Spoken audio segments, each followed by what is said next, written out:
At the end of June, we're now officially halfway through 2016, and that means 5 more brilliant indie games to share with you. But first, let's get some news and some honourable mentions. After a wave of negative reviews, Superhot's recent Steam user rating has plummeted to 56% positive. The backlash is seemingly a reaction to the Superhot's team decision to make the VR version of the game Oculus Rift exclusive. The Superhot team have responded by claiming the game will eventually be available for all VR headsets. An American Ford dealership unwittingly used this Firewatch artwork as a background for a marketing campaign. The dealership has since apologised and taken down the image. Firewatch developer Campo Santo will not be pursuing any further action. E3 happened last month, so let's quickly go through the big indie headlines. Severed will be coming to the Wii U and 3DS this year. Grow Home has a sequel called Grow Up, coming out before the end of August. We Happy Few will come out on Xbox One game preview in July. And Stardew Valley is coming to the 3 major home consoles at the end of the year. Party Pooper is a little free-to-play puzzle game in which you need to make all the party people scram. The animations are terrific, the characters are silly, and the whole thing is super charming. Planet Centauri is a delightfully pixelated adventure in which you explore the wild, tame creatures, farm, and craft spells. Future updates intend to bring more features such as building and protecting your own village. Gloria Victis is a medieval MMORPG with some gobsmacking graphics. It needs a little while longer in early access, however, as its open PvP world is fairly sparse of personality and life. The Last Leviathan promises to be the aquatic version of Besiege. Promises is the key word there, because without multiplayer or an actual Leviathan, it's going to have a long stay in early access.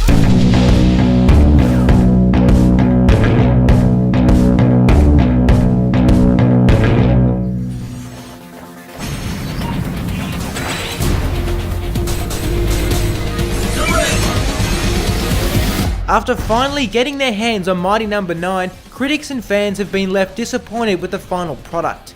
A lot of that is due to how lofty expectations were. Trying to revive the spirit of one of video games' most beloved franchises and then delaying its release multiple times left little room for error.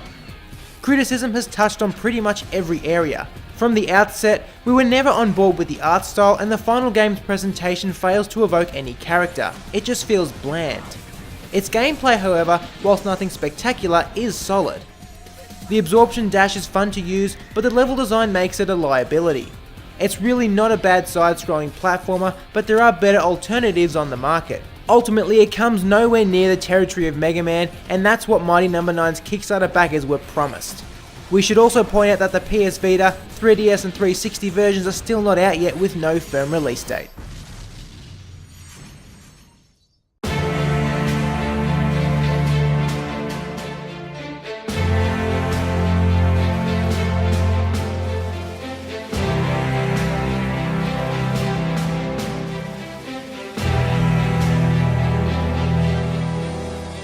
The much adored Roguelands has graduated from Steam Early Access and into full release. The game is a kind of spiritual successor to creator Sean Yun's other game, Magicite.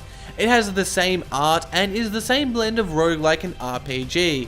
In short, Roguelands combines the perilous and arcade nature of roguelikes with the crafting and mining of a Terraria or Minecraft. Its greatest strength is perhaps its multiplayer, which can result in great teamwork or chaotic yet hilarious sabotage. Roguelands isn't anything groundbreaking, but offers affordability, a lot of playtime, and great multiplayer.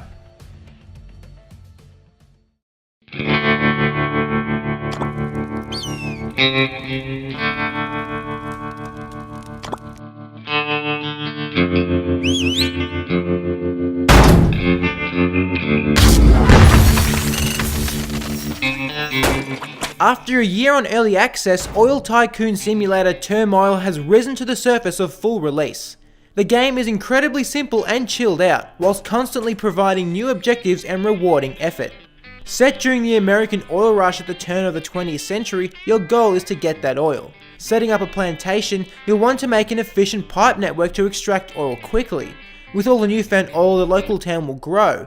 There you can outbid rivals for new land, make deals with shady folks in the saloon, and invest in natural gas to boost oil prices. Also, if you get enough shares, you can become town mayor. Relaxing, simple, easy on the eyes, and with enough competition to keep you engaged, developer Gamius has struck it rich with Turmoil.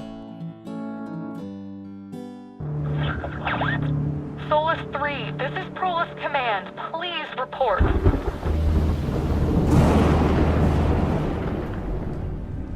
Recently, it feels like every second game we feature has their protagonist crash land on an alien planet. Not to mention, the gaming market seems saturated with survivor horror titles. Yet despite being both of these things, the Solus project stands out as a gripping single player experience.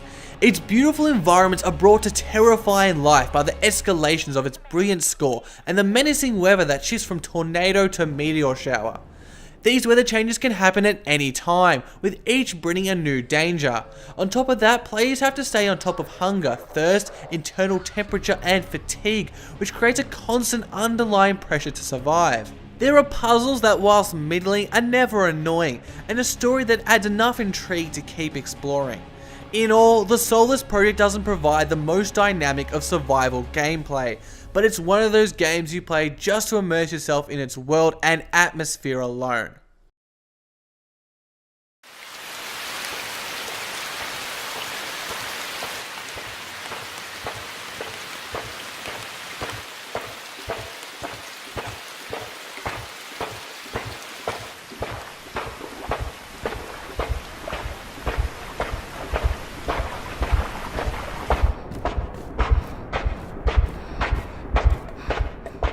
Released in 2010 when indie games started to hit the mainstream, Limbo has become one of the most influential indie games of all time. Now 6 years later, developer Playdead returned with Inside, a similarly creepy puzzle platformer. It takes the bulk of Limbo's framework and then takes it in new directions. For instance, whilst the shadows of Limbo left it up to our imaginations to guess at what disaster had taken place in its world, Inside's increased realism makes for a more confronting experience with its subject matter. The story is also more complex. Where Limbo focused on the rescuing of the protagonist's sister, Inside's narrative is greater than any one character's journey. The game's mystery is palatable and the reveals just as satisfying. To talk anymore would ruin Inside for you. This is a game you want to go in blind to and just discover for yourself. If you're on PC, you'll have to wait until July 8th for the game to come out on Steam, but if you've got an Xbox One, you can try out Inside right now. That's it guys, thanks for watching, my name's Lawrence. And my name's Josh, we'll see you next time here on Indieformed.